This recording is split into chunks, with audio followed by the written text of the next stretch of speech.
এটা এক ধরনের কচু, এই এক ধরনের কচু। আমরা চলে আসলাম বড় বাজারের সবজির বাজারে। দেখতেই পাচ্ছেন হরেক রকম সবজি, এবার সবই পাইকারি বিক্রি হচ্ছে। এটা হচ্ছে লাউ, এখানকার লাউ, লাউ, ফুলকপি, ক্যাপসিকাম। দেখতে পাচ্ছেন বড় বাজারের চিত্র, সবাই ব্যস্ত। এখানে হচ্ছে এগুলো মূলা, সিম।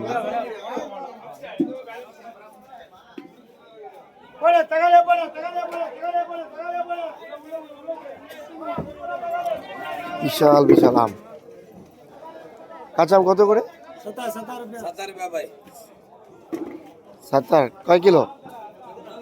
7 কিলো 70। 7 কিলো 70 রুপিয়া, মাত্র 7 টাকা কেজি। সরি, 10 টাকা কেজি, যেহেতু 7 কেজি 10 টাকা কেজি। আমের কেজি 10 টাকা।